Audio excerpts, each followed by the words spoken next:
How to change sky color to blue in Photoshop. So as you can see, I have opened the image here.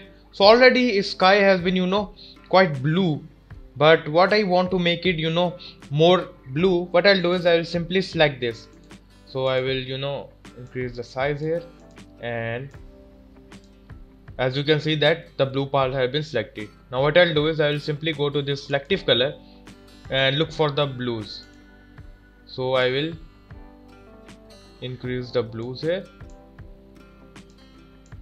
I will make sure that blues have been selected. Another thing that what I can do is I have selected this. I will simply go to this vibrance option and I will increase the vibrance and saturation. So as you can see that there is more blue in the sky. So this is how to make sky blue in Photoshop. Thank you for watching.